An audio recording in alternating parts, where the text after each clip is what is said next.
Oke baik, Assalamualaikum warahmatullahi wabarakatuh. Bapak Ibu guru yang terhormat, kembali lagi di channel Gurobat 21 Media Informasi dan Edukasi. Di video kali ini kami akan membahas terkait penyederhanaan materi di kurikulum baru yang saat ini diterapkan di 2.500 sekolah penggerak, yang di 2022 nanti akan mulai diterapkan di sekolah selain sekolah penggerak seperti itu Bapak Ibu. Nah, lagi-lagi rujukan informasi kami adalah file dari Kemendikbud ya, Kementerian Pendidikan, Riset dan Teknologi, yang dipublikasi oleh Badan Standar Kurikulum dan Asesmen Pendidikan Bapak Ibu terkait kebijakan kurikulum untuk membantu pemulihan pembelajaran seperti itu. Di salah satu slide ya, di halaman 22, di sini menjelaskan tentang prinsip penyederhanaan.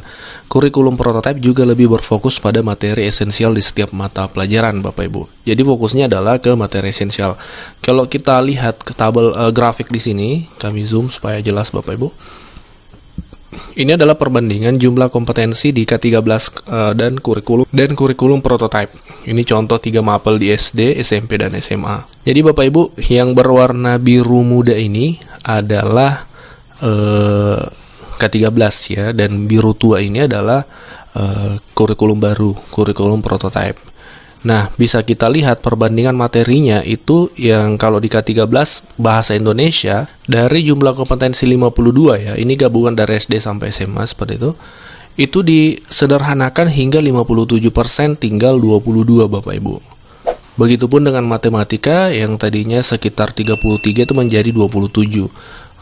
Sains ya, 54 menjadi 44. Nah, ini hanya ilustrasi. Sekarang supaya lebih real seperti itu, kita langsung buka KD-KD yang ada di K13 dan capaian pembelajaran di kurikulum prototipe. Bapak Ibu perlu ketahui, kalau di K13 itu menggunakan istilah KD ya, kompetensi dasar seperti itu. Kalau di kurikulum prototipe ini menggunakan istilah capaian pembelajaran. Seperti apa sih bedanya Bapak Ibu? Kita lihat langsung saja peraturannya. Jadi terkait KD ya, kompetensi dasar di kurikulum 2013 itu Bapak Ibu tentu harusnya sudah tidak asing dengan Permendikbud 37 2018, karena di sini mengatur tentang KIKD yang di 2013 ya. Mulai dari jenjang SD sampai ke SMA seperti itu. Kita lihat contoh perbandingan antara K13, KD K13 di mapel bahasa Indonesia dengan KD capaian pembelajaran di kurikulum prototipe ya. Kita sama-sama bahasa Indonesia Bapak Ibu. Nah, kita ambil contoh mapel bahasa Indonesia di SMP Bapak Ibu, jenjang SMP terkait kompetensi dasarnya. Kan kalau di K13 itu ada istilah KI1 dan KI3. KI3 dan KI4. KI3 itu adalah pengetahuan, KI4-nya itu adalah keterampilan. Jadi dia terpisah ya antara pengetahuan dan keterampilan. Nah, tentu Bapak Ibu sudah tidak asing lagi dengan tabel-tabel seperti ini. Kode 3 itu adalah pengetahuan dan 4 itu adalah keterampilan. Setiap KD pasti selalu berpasangan antara keterampilan dan pengetahuannya.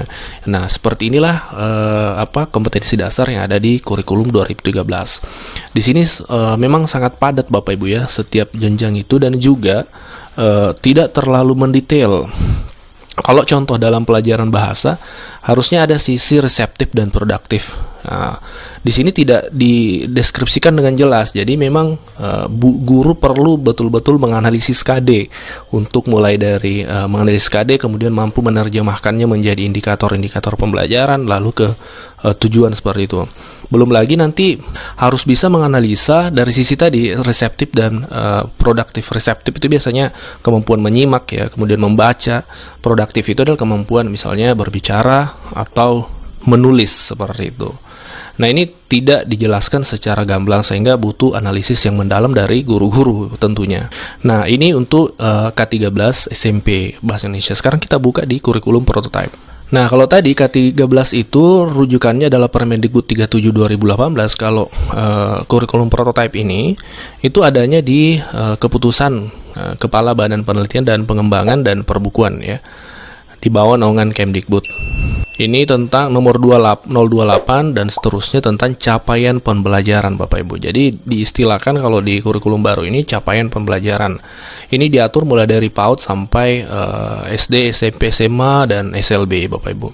Nah, sekarang kita komparasi tadi kembali ke bahasa Indonesia SMP. Nah, di sini Bapak Ibu untuk SMP ya. Ya, di sini ada istilah fase. Fase nanti di video selanjutnya kita akan bahas tentang fase, kita fokus perbandingan materi saja, KD dan capaian pembelajaran. Jadi fase D itu antar kelas 7, 8 dan 9 SMP ya. Ini untuk mapel bahasa Indonesia. Jadi kita lihat tampilannya seperti ini Bapak Ibu.